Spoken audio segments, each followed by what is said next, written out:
Hey guys, welcome back to XICups. So in this video, I want to show you guys how I make my favorite go-to drink at home, which is a nice cup of latte. So some of you guys might have gotten your first espresso machine or might have just received one during the holidays. So I wanted to share with you guys the way that I do it with the Breville Barista Express, and hopefully this will give you some tips and pointers on how to get a better cup of drink at home. Alright, so let's get started.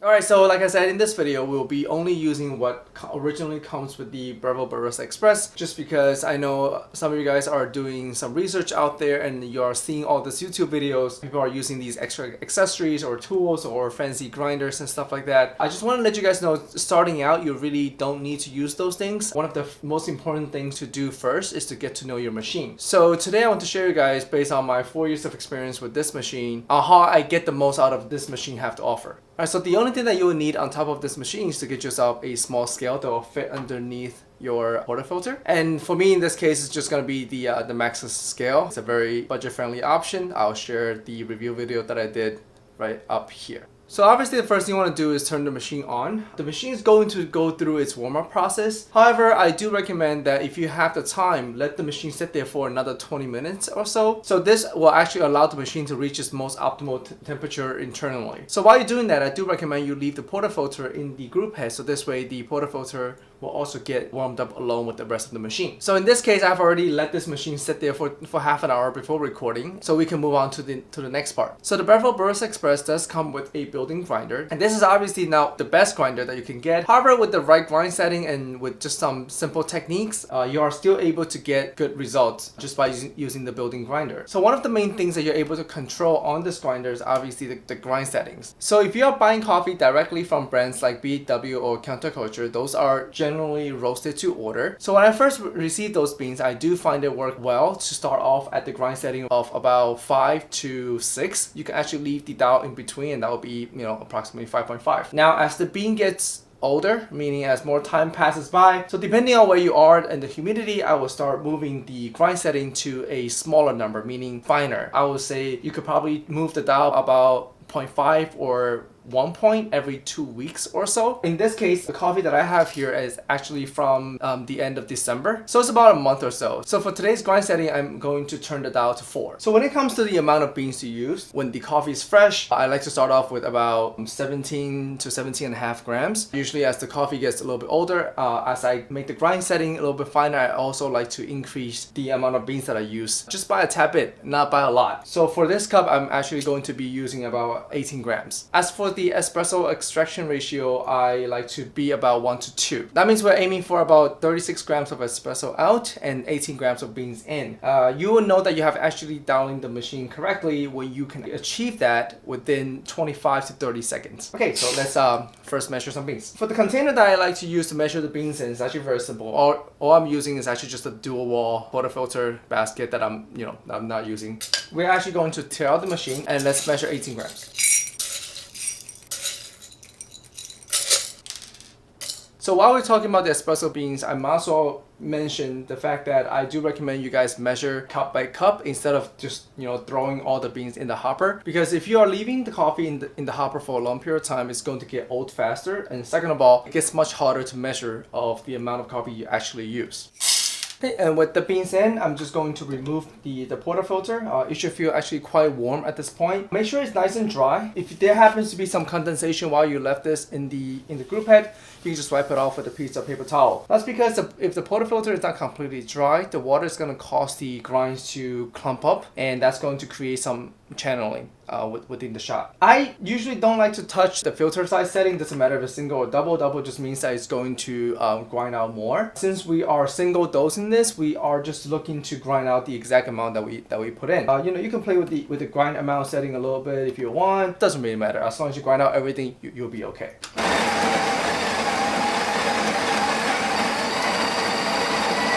So with the built-in grinder, you will notice that the grinds tend to clump up a lot more. So that will actually lead to, I guess, a small mountain being built much quicker. So if you're starting to notice that the beans are starting to prematurely overflow the portafilter, I just stop it. I'm just going to manually shift the coffee grinds a little bit. All we're doing is is just simply pushing the grinds to the middle and just kind of try to even it out a little bit. Some people like to use a bit of a small toothpick to just shift the coffee grind around. But I'm just sharing with you how I would do it if I don't have any additional tools.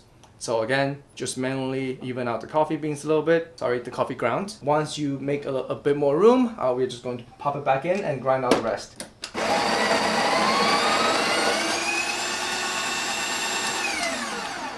Usually I just find that if you just even out a little bit, it's pretty much there. Okay, let me just bring this closer so you guys can see better. So again, once you have the grounds out like this, you just simply take the inner of your palm and your index finger, and you simply just want to push it. Just round it off a little bit. So you just want to try to push the small peak part of the ground to be in the middle of the portafilter, while try to even out the coffee grounds as much as you can. So once we have it to something like this, we can temp the grounds.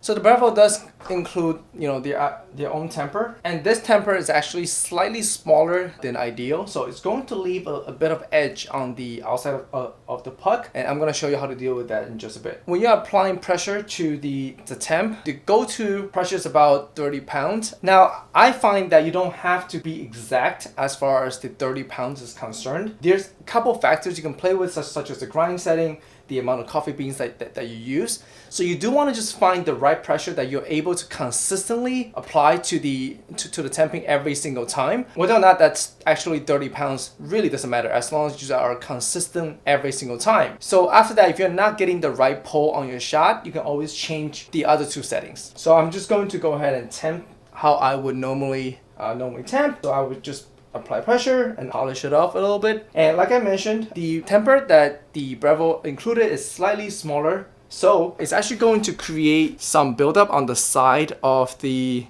as you can see here, on the side of the portafilter. Now what I did with this when I was using this temper was simply take the temper and I'll just gently knock the sides a little bit. Do this very gently. You don't want to create huge cracks and seams on the side of the puck. So as you can see, I knocked a lot of the edges off, and now you just want to go back in and just temp this one more time, polish it off a little bit. Okay, just to show you guys. So this should be your end result. All right, so the next thing we're gonna do is obviously put this into the group head. Now tying this as much as you can. I used to get nervous when I pulled this all the way because I always thought that the handle actually needs to be facing forward, but actually you can pull this a bit more to the right. So to make this as tight as you can, just go ahead and push this a bit more. Next, we're going to put in the scale. Preferably, you want to have a scale with a timer to make this a little bit easier. You could obviously use your cell phone if you don't have a scale with a timer on it. Okay, so we're going to tear off the scale. So it doesn't matter if you're using a single or double. I always press the double just because that will give me a longer shot. So again, in this case, since we're using 18 grams of coffee, we are looking for 36 grams of espresso out within 25 to about 30 seconds. Okay, so I'm just going to press the timer and the double shot button at the same time.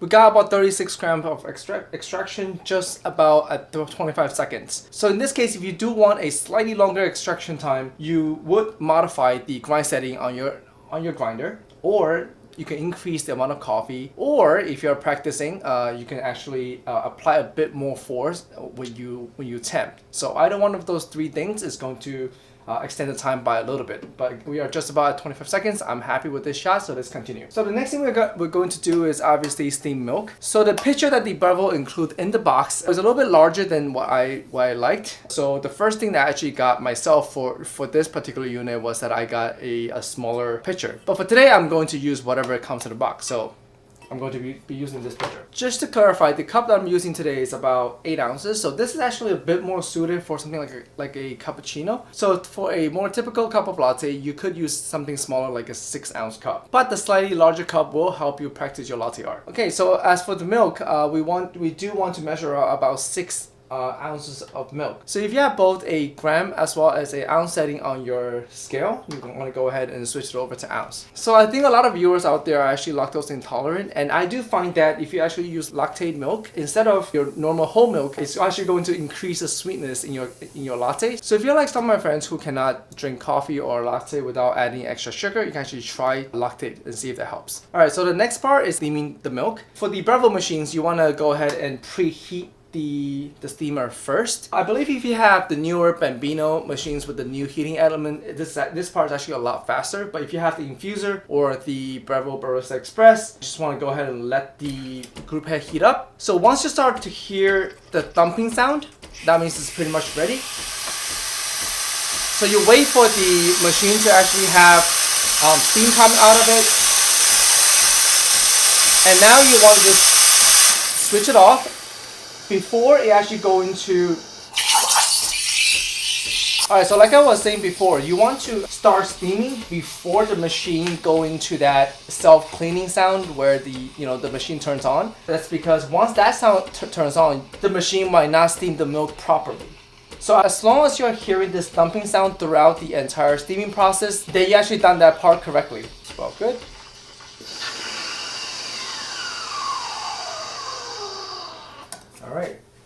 Alright, so go ahead and wipe down the steam one. Purge just a little bit. So if you have not watched our milk steaming video, I will again leave the links down up here somewhere, and as well as in the description down below. Once the milk is nice and frothy, just want to slightly tap it to get the extra bubbles out.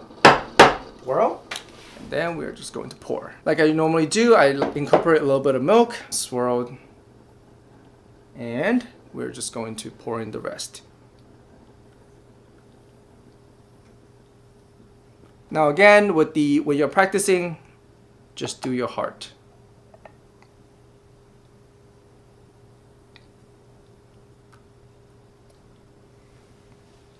Alright, so then you have your nice cup of latte. You can obviously start enjoying it right away. But before I do that, I usually like to clean out the machine a little bit. The Breville does come with a function where it kind of starts to sucks out the moisture out of the puck that's in the portafilter during its self-cleaning cooldown cycle. So now that we have had it sit there for a little bit, you just want to go ahead and twist it off.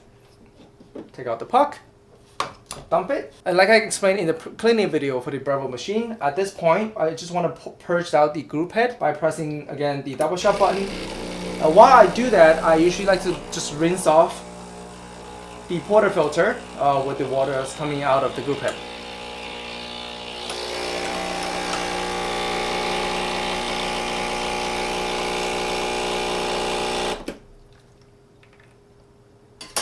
And just give the group head a final wipe.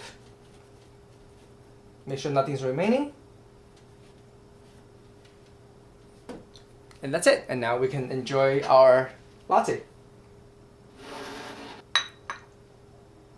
Alright, hopefully that helped you answer some concerns that you might have regarding making a latte on the Breville Barista Express. And again, I just wanted to make this video to show you guys how to make the most out of the built-in grinder as well as everything else that the Breville had to offer on the Barista Express. I do think that it's very important that you get to know the actual process of how a shot works and the exact relationship between the temping pressure, the amount of beans you use, as well as the grind setting before trying to explore some of the other gadgets that you can buy as an add-on to your machine. I still believe the Barista Express is a very, very capable unit, especially if you're just getting into this hobby. I personally wanted to be able to make a good cup of drink at home without spending a whole ton of money. This could be an expensive hobby if you want it to be, but I personally, when I started, I did not have the budget, and neither did I wanted to spend all that money. So I found that the Barista Express gave me everything that I wanted. Even today, I still think that this is a great unit to get if you just want to have something that's all-in-one, something that's going to get your foot through the door and learn the process of how to do it right. Anyways, I hope this video has helped you out. If you have any questions or concerns, make sure you leave them down below in the description. And of course, for those of you that are new to the channel, welcome. And if you have not subscribed yet, please take a moment and hit the subscribe button. And of course, like the video and share this with anybody who might find it to be helpful. So that's it for this episode, and I'll see you on the next one. Bye!